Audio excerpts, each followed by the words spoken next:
জন্য রহমত, কথা বলেন ঠিক কিনা? ফেরেশতার জন্য রহমত, পশু পাখিদের জন্য নবী রহমত, কথা বলেন ঠিক কিনা? আমার নবী গাছের জন্য রহমত, সুবহানাল্লাহ বলেন। মায়ার নবী একটা গাছের, খেজুর গাছের একটা গোড়ার মধ্যে খুতবা দিতেন। কি দিতেন? সুতুনে উস্তুনে হান্নানা নাম ছিল। ওই খেজুর গাছের গোড়ার মধ্যে মায়ার নবী খুতবা দেয়, সাহাবীদেরকে বিভিন্ন নসিহত করত।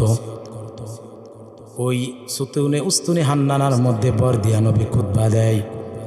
সাহাবীরা একদিন পরামর্শের মধ্যে বসলো।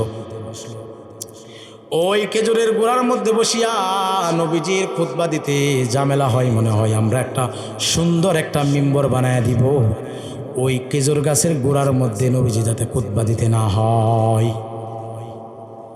সাহাবীরা পরামর্শ করে, যেমন আপনাদের মসজিদের মধ্যে অনেক সময় ইমাম সাহেব দেখবেন ছোটখাটো বিভিন্ন চেয়ারের মধ্যে বৈশা খুতবা দেয়, কষ্ট হয়, কথা বলেন ঠিক কিনা? অনেক সময় মসজিদের মধ্যে অনেক চেয়ার থাকে বা অনেক ধরনের জিনিস থাকে, এটার মধ্যে বসিয়া খুতবা দেয়, কষ্ট হয়। তখন মুসল্লিরা বলে যে আমাদের মসজিদের সম্মানিত ইমাম সাহেব, উনি তো আমাদের নেতা, তো একটা মিম্বর বানানোর দরকার, ওনার তো কষ্ট হয়, আমাদেরকে নসিহত করে, কোরআন হাদিসের সুন্দর সুন্দর নসিহতগুলো করে আমাদের মসজিদের সম্মানিত খতিব সাহেব, তো ওনার তো কষ্ট হয়, তো আমরা একটা সকলে মিলে একটা মিম্বর বানায় দেয়, কথা বলেন ঠিক, এরকম উদ্যোগ নেয় না? তো সাহাবীরা দেখতেছে যে সুতুনে উস্তুনে হান্নানা, এটার মধ্যে রসুল খুতবা দিতে কষ্ট হয়, তাদের কাছে মনে হচ্ছে তো আমরা একটা নতুন করে একটা মিম্বর বানায় দিই, যেই মিম্বরের মধ্যে রসুল বসে বসে আমাদেরকে খুতবা দিবেন। সুবহানাল্লাহ বলবেন না? সাহাবীরা মিম্বর বানাইলেন। মিম্বর বানানোর পর নবীজি ওই মিম্বরের মধ্যে বসিয়া বয়ান দেয়, কিন্তু প্রত্যেকে যেন বিরহের কান্নার আওয়াজ। নবীজি তাকাইয়া দেখেন সাহাবীরাও কান্দে না, সাহাবীরা তাকাইয়া দেখেন নবীও কান্দে না, তো কান্নার আওয়াজ কোথায় থেকে আসে? নবীজি হঠাৎ করিয়া ডাক দিয়া বলেন, ওই কান্নার আওয়াজ ওই খেজুর গাছের গোড়া থেকে আসতেছে। সুবহানাল্লাহ বলেন। নবীজি ডাক দিয়া বলেন, ও সুতুনে উস্তুনে হান্নানা, তুমি কেন কান্না করতেছ? আমাকে একটু বলো, তুমি কেন কান্না করো? সুতুনে উস্তুনে হান্নানা বলেন, খেজুর গাছের গোড়াটা বলেন, এতদিন আমাকে দূরে দূরে খুতবা দিতেন, আজকে নতুন মিম্বর পাইয়া রসুল আপনার সান্নিধ্য থেকে আমি দূরে সরে গেলাম, এজন্য আমার বড় কষ্ট, আমাকে আর ধরে ধরে আপনি খুতবা দিবেন না, প্রতিদিন আপনার সোয়া পাইতাম, আপনার সোহবত পাইতাম, আজকে থেকে সোহবত থেকে আমি বঞ্চিত হয়ে গেলাম, সুতরাং এই জন্য আমি বিরহের কান্না করি। নবীজি বলেন, যাও যাও, তুমি আর কান্না করো না, এখন থেকে তোমাকে দিয়েই খুতবা দিব। সুবহানাল্লাহ বলেন। ওই খেজুর গাছের কান্না আল্লাহর কাছে এত পরিমাণে কবুল হয়ে গেল, ওই খেজুর গাছের মহাব্বত রসুলের প্রতি দেখে আল্লাহ এত পরিমাণে খুশি হয়ে গেল, জান্নাতের মধ্যে ওই খেজুর গাছ রসুলের সাথে থাকবে। সুবহানাল্লাহ বলে। পৃথিবীর মধ্যে কোনো খেজুর গাছ জান্নাতে যাইবে না, কিন্তু ওই যে মরা খেজুর গাছটা সুতুনে উস্তুনে হান্নানা, এটা জান্নাতে যাবে। সুবহানাল্লাহ বলেন। রসুলকে ভালোবাসার কারণে, জোরে বলেন, কি করার কারণে? তাহলে আমার নবী গাছের জন্য রহমত, কথা বলেন, গাছের জন্য রহমত। যেমনিভাবে ফেরেশতাদের জন্য রহমত, তেমনিভাবে পশু পাখির জন্য রহমত, ঠিক তেমনিভাবে গাছের জন্য আমার নবী রহমত। মায়ার নবী শুধু গাছের জন্য রহমত নয়, মায়ার নবী সমস্ত জাতির জন্য রহমত। সুবহানাল্লাহ বলেন। এই জন্যই আল্লাহ আয়াত নাজিল করছেন যে আমি আপনাকে সমস্ত জগতের জন্য রহমত স্বরূপ প্রেরণ করেছি। সুবহানাল্লাহ বলেন। মায়ার নবী কেমন রহমত, একটু উদাহরণ দিয়া দেই। ময়দানে মাহশরের দিন, যেদিন মানুষগুলো এমন একটা পরিস্থিতি হয়ে যাবে, ইয়াউমা ইয়াফিরুল মারউ মিন আখি, ওই দিন মানুষগুলো ভাই ভাই থেকে পালায়ন করবে। কথা বলেন ঠিক কিনা? মানুষগুলো ভাই ভাই থেকে পালায়ন করবে, অথচ দুনিয়াতে ভাইয়ের জন্য ভাই জান দিতে প্রস্তুত। কথা বলেন ঠিক কিনা? ওয়া উম্মিহি ওয়া আবি, ওই দিন পিতা মাতা থেকে সন্তান পলায়ন করবে, সন্তান পিতা মাতা থেকে পলায়ন করবে। কেমন একটা মুসিবতের দিন হয়ে যাবে ওই দিন, এমন একটা পরিস্থিতির দিন হয়ে যাবে রে বাজান। অথচ যেই মা সন্তানের জন্য এত পরিমাণে কষ্ট করে নিজে না খাইয়া সন্তানকে খাওয়ায়, কথা বলেন ঠিক কিনা? দুনিয়াতে যে আজকে মাহফিল শুনতে আসছেন, কিন্তু সমস্ত দরজাগুলো দুনিয়াতে বন্ধ হয়ে যায়, মায়ের দরজা বন্ধ হয় না, কথা বলেন ঠিক কিনা?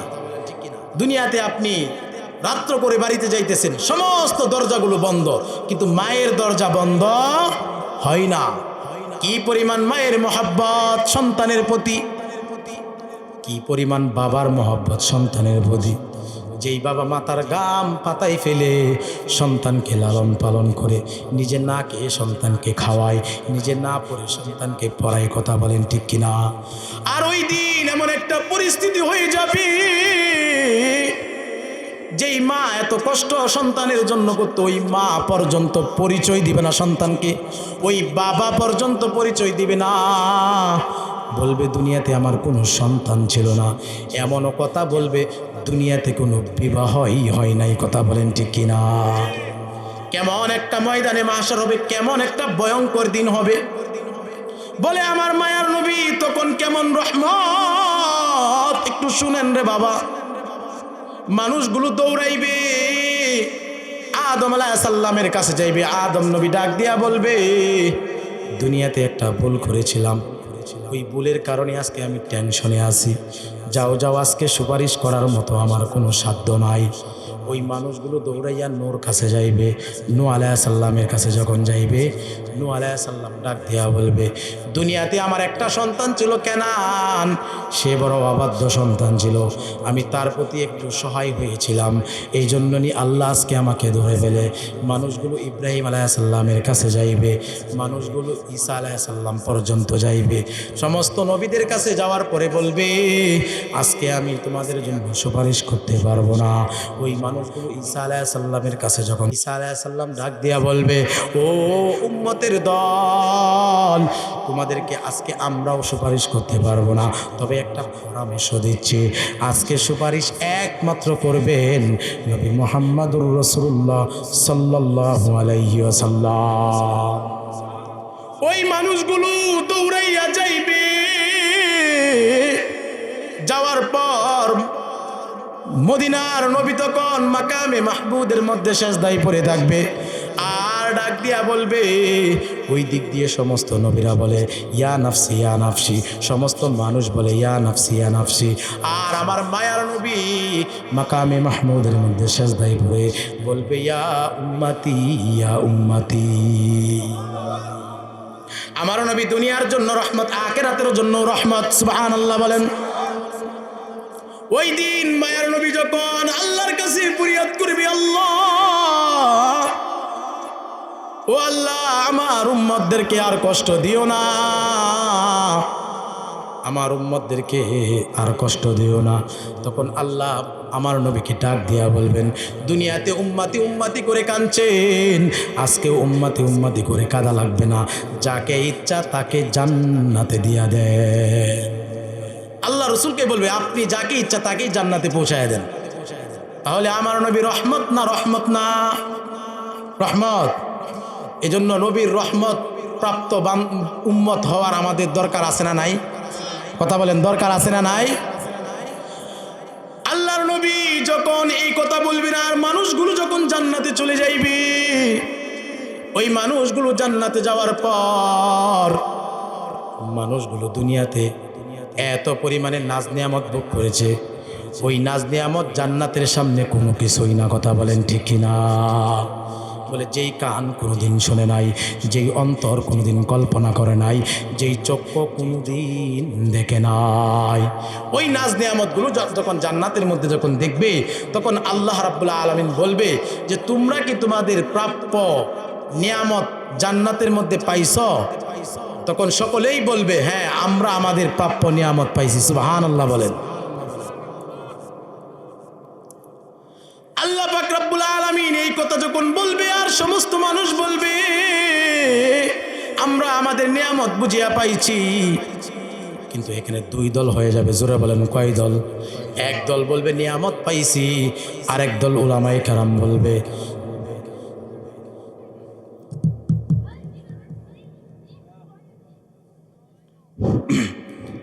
এখানে দুই দল হয়ে যাবে। এক দল বলবে আমরা সব নিয়ামত পাইছি, আর এক দল উলামায়ে কেরাম বলবে কিছু একটা বাকি আছে। বলে কি বাকি আছে? বলে দুনিয়াতে যার হুকুম শুনে নামাজের মধ্যে যাইতাম, দুনিয়াতে যার হুকুম শুনে রোজা রাখতাম, দুনিয়াতে যার হুকুম শুনে সৎ পথে চলতাম, সেই মালিককে দেখার বাকি আছে। সুবহানাল্লাহ বলে।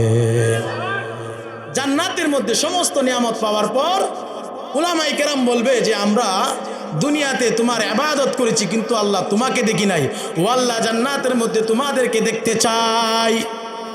আল্লাহ রাব্বুল আলামিন বলবেন এই যে আজকে আমরা মাহফিলের মধ্যে আসছি, আল্লাহ রাব্বুল আলামিন ওই দিন জান্নাতের ময়দানে একটা মাঠ আছে, ওই মাঠের নাম হলো মাজিদ। সুবহানাল্লাহ বলেন।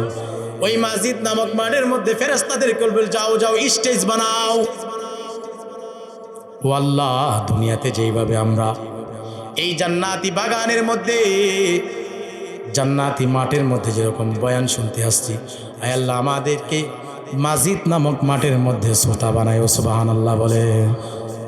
আমাদেরকে যেন আল্লাহ মাজিদ নামক মাঠের মধ্যে শ্রোতা বানায়া আমাদেরকে যেন এখানে উপস্থিত করে সকলে বলেন আমিন। আল্লাহ যেন আমাদেরকে কবুল করে। ওই মাজিদ নামক মাঠ কত বড়!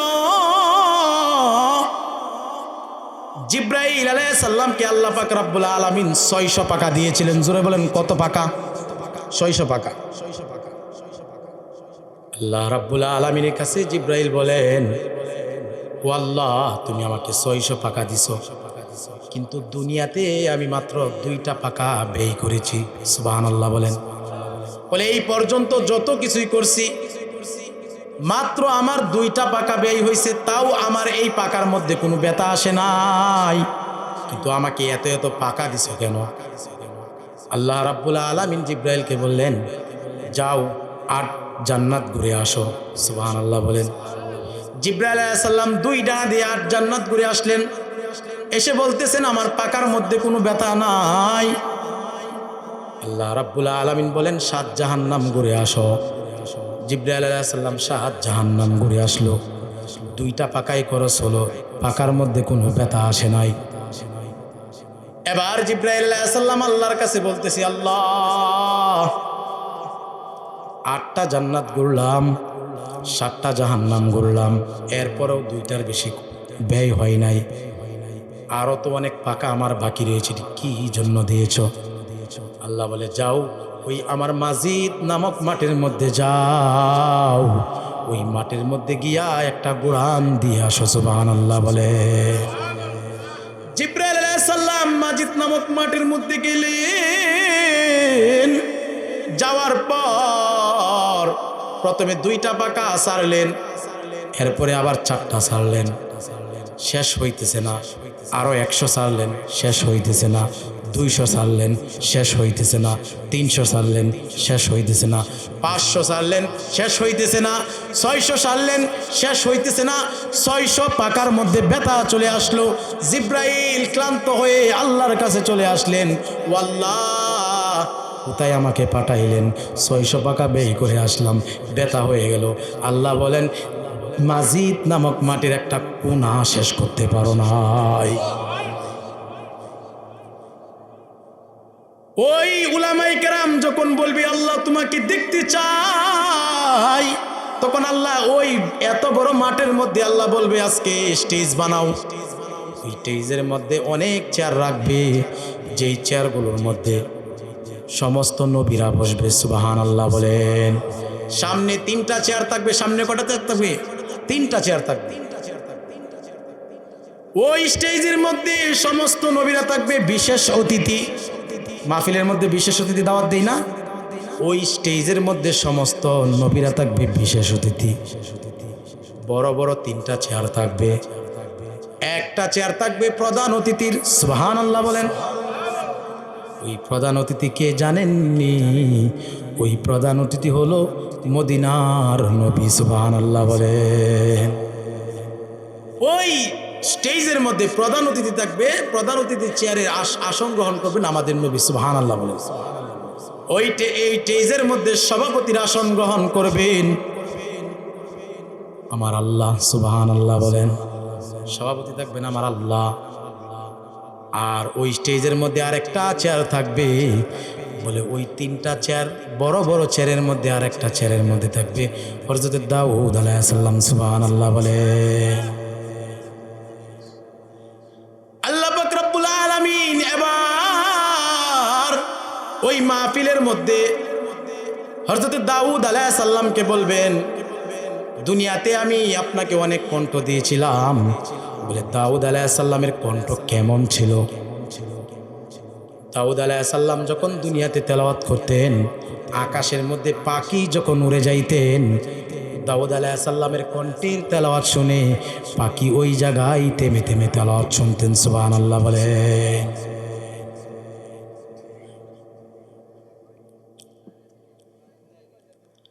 ওই পাখিগুলো দাউদ আলাইহিস সালামের তেলাওয়াত শুনতেন। আর সমুদ্রের পারে যখন দাউদ আলাইহিস সালাম তেলাওয়াত করতেন, মাছগুলো জমা হইয়া তেলাওয়াত শুনতো। ওই দিন দাউদ আলাইহিস সালামকে বলবেন আপনি তেলাওয়াত করেন। দাউদ আলাইহিস সালাম যখন তেলাওয়াত করবে, তেলাওয়াত করার পর সমস্ত মানুষ বেহুশ হয়ে যাবে। সুবহানাল্লাহ বলে। বলবে দুনিয়াতে এত সুন্দর কণ্ঠ নাই, আর আজকে যেই কণ্ঠটা শুনলাম এর চাইতে সুন্দর কণ্ঠ আর হতে পারে না। আল্লাহ পাক রব্বুল আলামিন বলবেন এর চাইতে সুন্দর কণ্ঠ আরও আছে।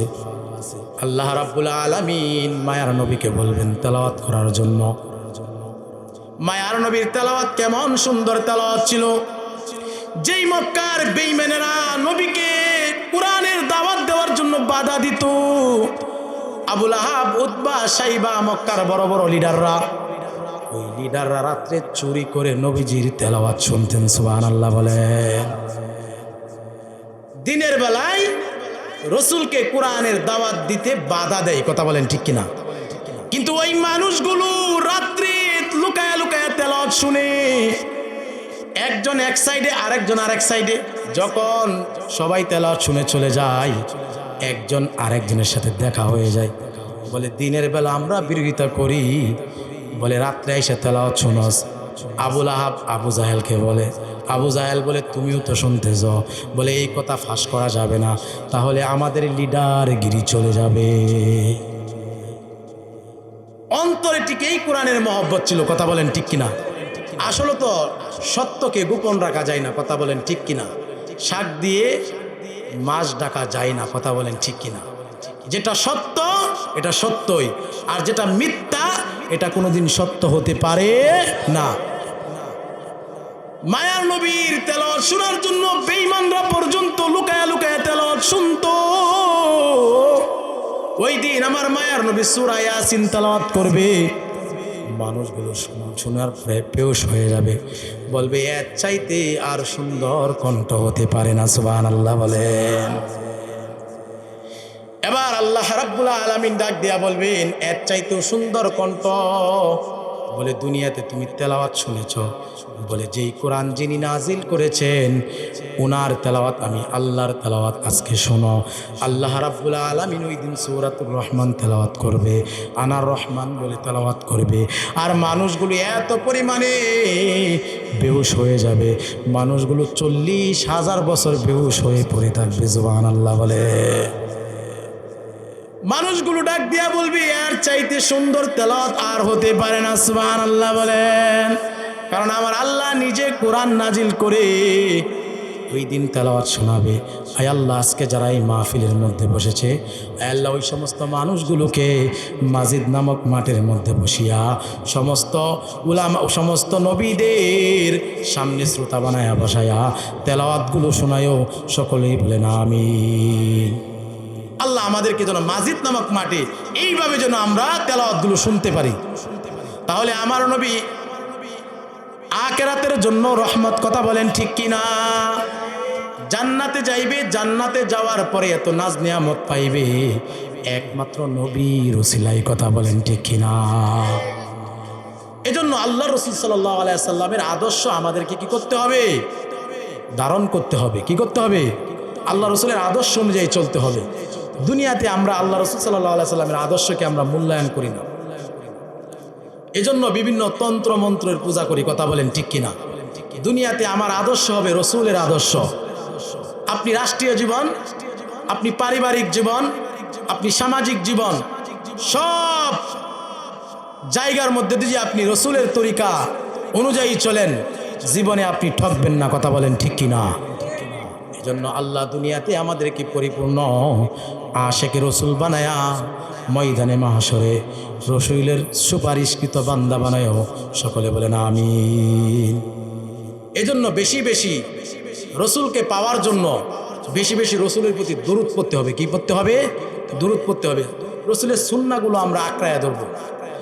মায়ার নবী বলেন, আমি আপনাদের সামনে খুতবার মধ্যে যেই হাদিস পড়েছিলাম, মান আহাব্বা সুন্নতি, মদিনার নবী বলেন, যেই বান্দা আমার সুন্নতকে মহব্বত করবে, ওয়ামান আহাব্বানি, সে যেন আমাকে মহব্বত করলো, আর ওই ব্যক্তিটা কানা মাই ফিল জান্নাহ, ওই ব্যক্তিটা আমার সাথে জান্নাতে থাকবে। সুবহানাল্লাহ বলে। কারা কারা আমরা রাসূলের সাথে জান্নাতে থাকতে চাই? সকলে হাত আঙ্গায় দেখাই। আল্লাহ আমাদেরকে রাসূলের সাথে জান্নাতে থাকার তৌফিক দান করুন, সকলে বলেন আমিন। আমরা সকলেই চাই আল্লাহ রাসূল সাল্লাল্লাহু আলাইহি সাল্লামের সাথে জান্নাতে থাকতে। এজন্য রাসূলের সুন্নাহগুলো আমাদেরকে আঁকড়ায় ধরতে হবে। কি ধরতে হবে? রাসূলের সুন্নাহগুলো আমাদেরকে আঁকড়ায় ধরতে হবে। যতদিন পর্যন্ত আমরা রাসূলের সুন্নাহ দুনিয়াতে আমরা বাস্তবায়ন করব না, ততদিন পর্যন্ত আমাদেরকে বেঈমানরা উষ্টা দেবে, কথা বলেন ঠিক কিনা? যেদিন আমরা রাসূলের সুন্নাহ পরিপূর্ণভাবে আমরা আঁকড়িয়ে ধরব, ওই দিন থেকে বেঈমানরা আমাদের সামনে মাথা চারা দিতে পারবে না, কথা বলেন ঠিক কিনা? আজকে রাসূলের আদর্শ আমরা ভুলে গেছি, অথচ দুনিয়াতে সমস্ত আদর্শ হলো নাপাক, কথা বলেন ঠিক কিনা? একমাত্র আমার নবীর আদর্শ হলো পাক। এজন্য নবীর আদর্শ দুনিয়াতে ধারণ করতে হবে মুমিন। দুনিয়াতে রাসূলের আদর্শ অনুযায়ী চলতে হবে, রাসূলের আদর্শের বাইরে চলা যাবে না। যেখানে রাসূলের আদর্শ আছে ওই জায়গার মধ্যে আমি থাকবো। যেই জায়গার মধ্যে রাসূলের আদর্শ নাই, বেঈমানদের আদর্শ, ওই জায়গার মধ্যে আমি থাকবো না। আমার আদর্শ হবে রাসূলের আদর্শ।